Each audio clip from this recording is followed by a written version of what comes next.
Wow, thank you. It's so great to be back here, and never thought I would be wearing this hat again. It's great to be back at Middlebury and also back in this particular room and on this stage that was so important to me during my time here. I was honored and I was so surprised to get a call from President Lori Patton asking if I would speak to your class today, the graduating class of 2021.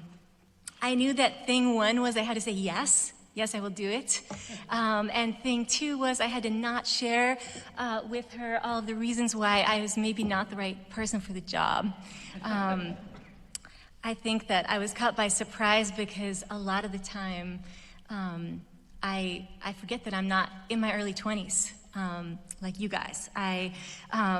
Objectively, I just turned 40. And I have, by somehow putting one foot in front of the next for a couple decades, achieved some kind of professional status. And I have a little family, including my husband, Noah, who is a fellow Middlebury graduate. So the hype is real around that. We have 2 little kids, they're 7 and 1. And so by all outward appearances, I'm a grown-up, I'm 40, but on the inside, you know, I spend a lot of the time feeling like I'm in my early 20s, and it's 2004. I'm sitting right where you're sitting now, and I'm listening to our commencement speaker, whose name I had to look up because I'm afraid I had no memory of the speech whatsoever. I was exhausted, as I'm sure you are. I was literally and emotionally hungover, and I was focused on my own stuff. I was focused on my friends and my plans. So I won't be surprised. I won't be offended if you don't remember anything that I say today. And when the president called me, I thought, oh, she doesn't realize that I'm actually in my early 20s. So I'm probably not the right person for the job, because what kind of advice would I have for your generation? I did not say that out loud. And so here I am. And there you are out there, and we're doing it. We're doing this. I wonder how you guys are. I wonder how you are feeling, what this year has been like for you, and what it feels like to be entering the world of your adult dreams and schemes at this particular time in history. I want to tell you what the year has been like for me.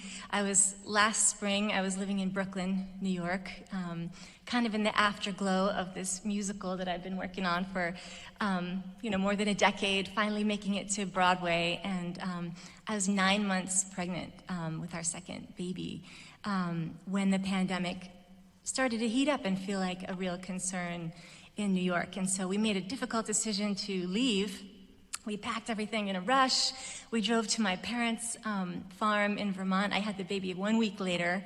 And then, like all of you, we were in the midst of this extraordinary time, obviously of suffering for so many people, and then on the other side of that coin, for so many folks, myself included, a time of healing.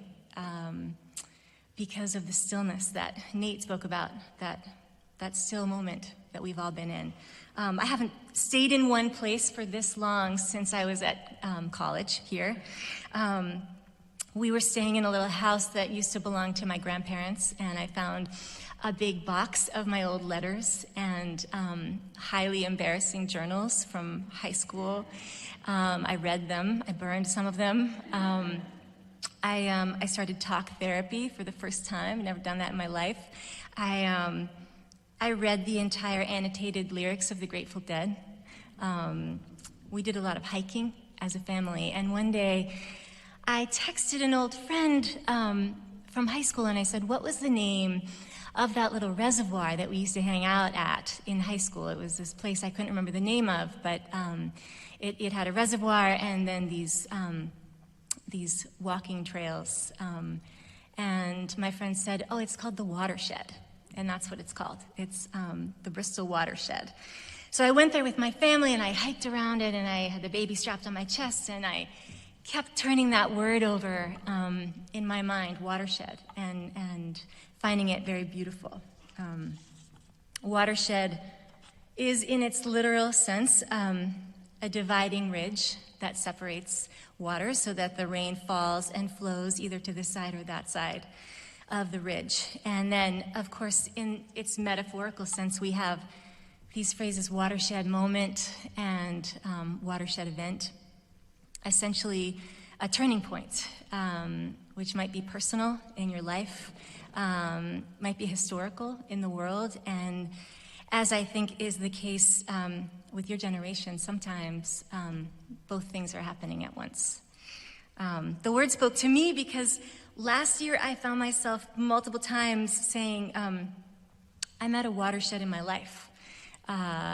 Ultimately, we decided to not go back to New York, so I put behind me this whole era, my life in the city, my life, creative life that was defined for more than a decade by this one particular piece of work I was working on.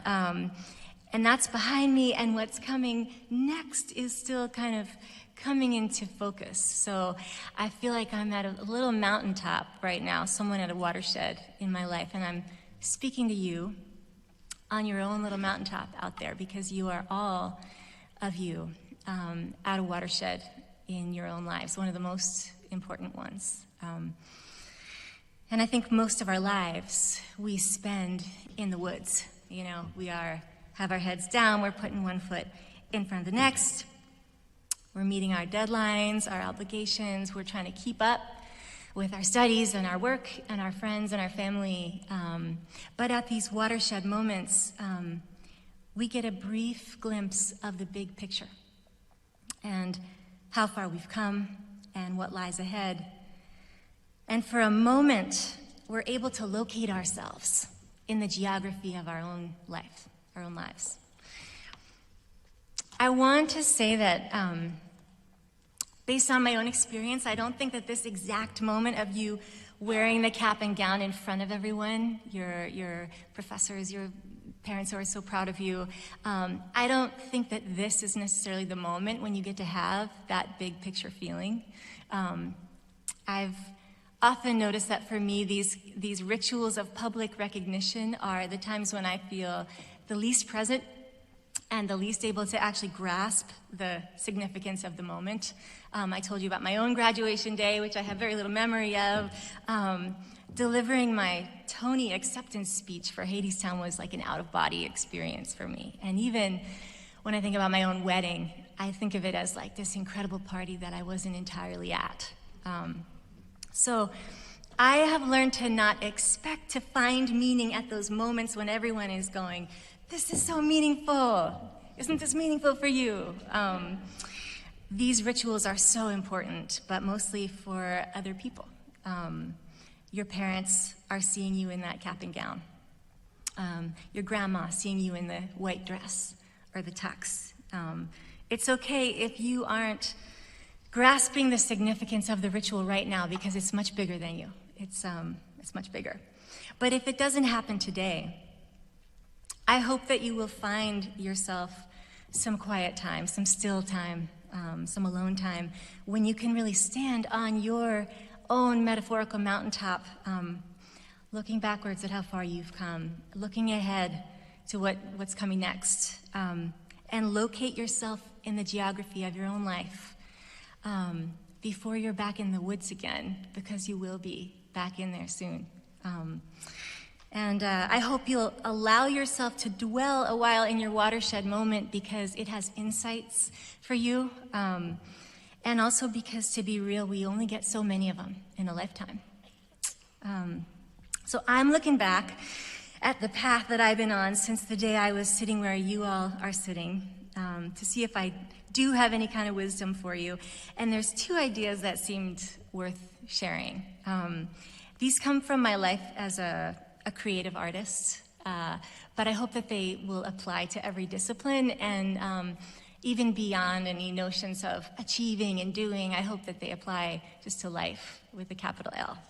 So the first thing is to create occasions for yourself to rise to. About a year after I graduated from Middlebury, I was in the early days of a singer-songwriter career. I was in my pay your dues phase. So I was driving around in my car, some impossible distance between these two gigs that I probably was playing for tips. I had a futon mattress in the back of my car in case I couldn't find like a couch to sleep on. And I'm driving in the car and this little song popped into my head. And it seemed to be about the Greek myth of Orpheus and Eurydice. I started to get excited about this idea of writing a song cycle or a folk opera, and I reached out. I got a little grant, a little arts grant, which was enough money to rope in my earliest collaborators on the piece and also to book the theaters that we performed this show at the first year that we did it. And what I want you to understand is that I basically booked these theaters and I put tickets on sale. And I started promoting this show that was entirely unfinished. It was like you could probably count on one hand the number of songs I had written for it. When I look back on that, the confidence is staggering. I would never do that now. But I don't think that it could have happened any other way. I had to create an occasion for myself to rise to. I realize that this is a cliche. This idea of you leap and the net will appear. If you build it, they will come. Fake it till you make it. Dress for the job you want. All of those things are cliches. And they're cliches because they're true. There's truth in them. And I believe that they're especially true for you in your early 20s. Early 20s is a time of genius. At the risk of sounding condescending, I think it's because in your early 20s you're like the roadrunner in the cartoon that like runs off the cliff and is somehow able to keep running on thin air because you haven't looked down yet. So there's extraordinary power. You have access to superpowers in your early 20s that you might have a harder time accessing later in your life. So I'm jealous of you, mostly though I'm excited for you. And my first piece of advice is to create occasions for yourself to rise to and don't look down.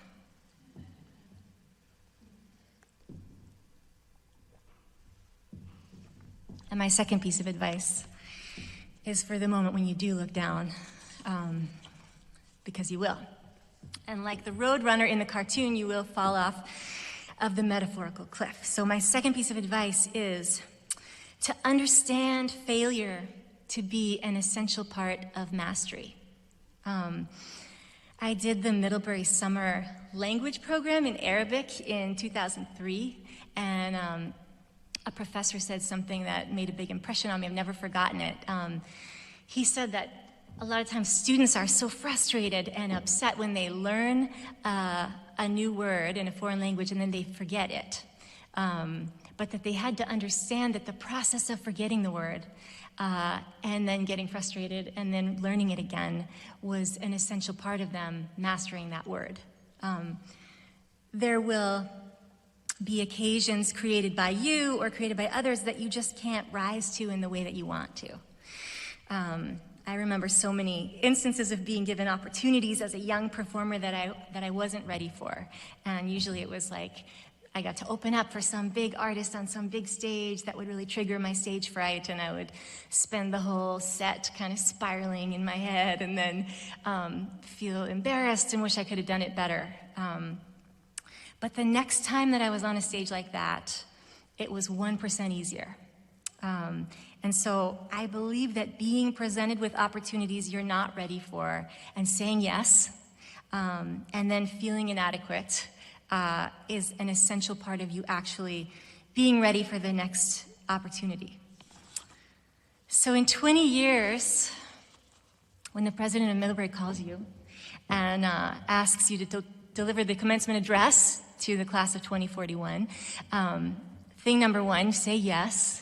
Thing number two, do not share out loud the reasons why you're maybe not the right person for the job. Try to take this mantra with you into every situation.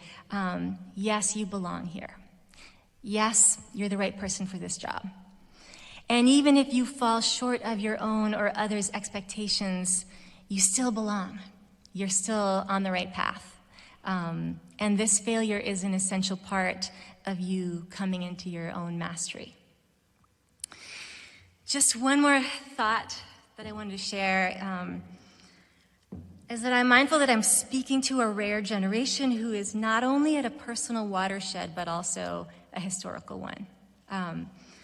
Your lives and the world that you're entering have been changed forever by this watershed event of the pandemic. There was a very different watershed event for my generation during my time at Middlebury. I was a sophomore. I'd just come back to campus for the fall semester, and I was in an early morning class. It was an intro to acting class, and the professor said, something has happened in New York. We're going to go ahead and just have the class anyway. So we did. We had the class. Nobody had a smartphone or even a dumb phone in those days. So when the class was over, we all went to Proctor Lounge, where there was a television that was always on. And the lounge was just jammed full of students, all watching on TV as one of the World Trade Towers collapsed right before our eyes on television. And in the midst of that traumatic event, there was also this incredible sense of togetherness. I never felt more connected to my fellow students and to my generation than I did in that lounge. And I think there was a way in which, for a moment, we were locating ourselves as a generation in the geography of human history. My boyfriend at the time, who's now my husband, Noah, had recently graduated from Middlebury, and he was visiting me at the time. He was meant to drive home to Long Island, but all the bridges of New York were closed temporarily. So I'll never forget this. We pulled a mattress onto the roof of the mill. The mill was, and apparently still is, a social house for social misfits. And I was not a member myself, but Noah was, and we pulled a mattress onto the roof of the mill, and we slept out there on September 11th under the clear sky full of stars. There was someone playing saxophone in the dark down below us in the street, and I won't forget it because it was the most beautiful thing I'd ever heard.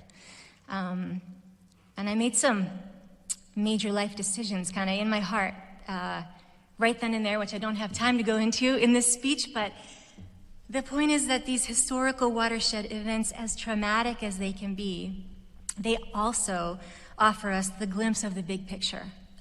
You can locate your generation in the geography of human history.